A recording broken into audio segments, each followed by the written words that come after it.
इतिहास के पन्नों में कोई दूसरा शहर इतना समृद्ध और वैभवशाली नहीं है जितना बेबीलोन था। इस शहर में सोने और रत्नों का भरपूर खजाना था।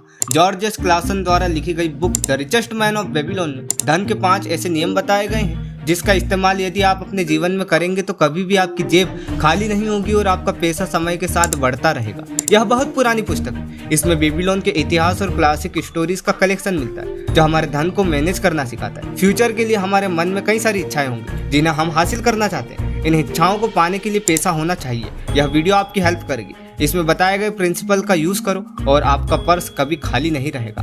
बेबीलोन प्राचीन विश्व का सबसे दौलतमंद शहर इसलिए था क्योंकि इसके नागरिक बहुत अमीर थे। वे पैसे का इम्पोर्टेंस जानते थे, इसलिए वे अपने पैसे को हासिल करके इसे बनाए रखने के लिए फाइनेंशियली प्रिंसिपल्स का यूज करते थे। अब हम उन प्रिंसिपल्स को जानेंगे। So let's grow together. Babylon is 4,000 years old in an area that today is central Iraq.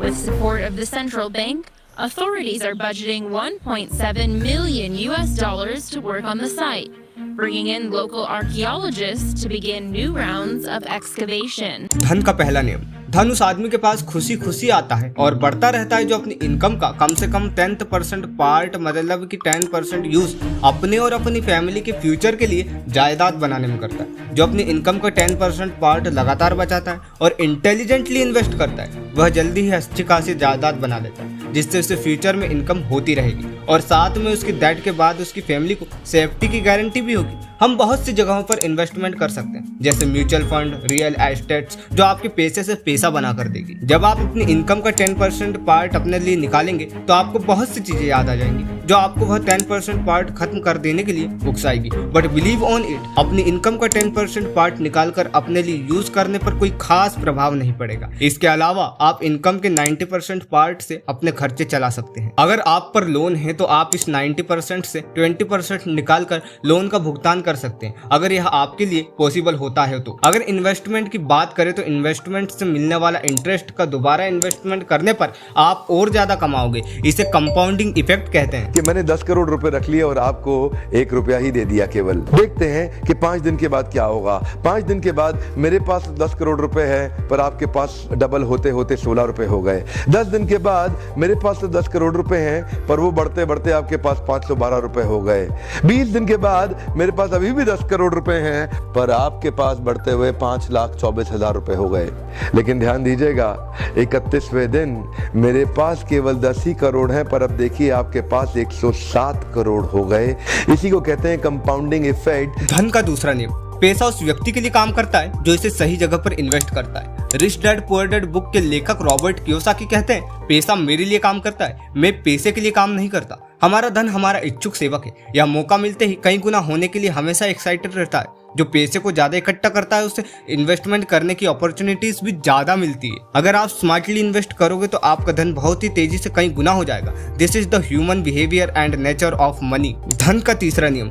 धन केवल उसके पास हमेशा रहता है जो इसका इन्वेस्टमेंट समझदार लोगों की सलाह से करता है। जब हमें कोई सलाह चाहिए तो हम उस क्षेत्र के विशेषज्ञ के पास जाकर सलाह लेते हैं। इन्वेस्टमेंट की सलाह भी किसी समझदार व्यक्ति से लो।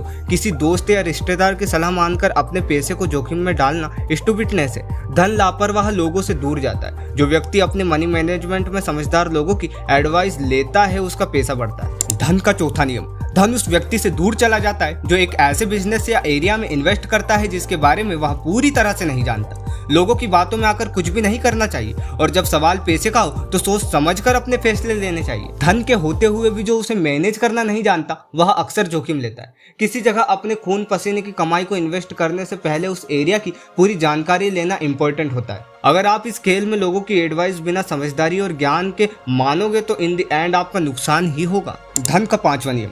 धन उस व्यक्ति से दूर चला जाता है जो इसके थ्रू इम्पॉसिबल इनकम जनरेट करना चाहता है या जिसमें सब्र नहीं है और वह चालबाजी में फंस जाता है। हो सकता है कि वह व्यक्ति बिना एक्सपीरियंस के अपना सारा पैसा एक जगह पर इन्वेस्ट कर देता है। नए नए अमीर बने लोगों के सामने बहुत सी इमेजिनेशंस एंड विशेष आती है। वे इनके वशीभूत होकर गलत फैसले ले लेते हैं या गलत योजना पर काम करने लग जाते हैं। इस गलती की वजह से वे बर्बाद भी हो सकते हैं। यह थे धन के 5 नियम जो आपको अमीरी की ओर ले जाएंगे। समय के साथ बेबीलोन शहर मिट्टी में मिल चुका है लेकिन इसका ज्ञान आज भी कायम है। What are we seeing right there that looks old? This is the inner walls. That's original. Original. Iraqi archaeologist Hadi Musa shows us an area some believe is the site of the mythical Hanging Gardens, one of the 7 wonders of the ancient world.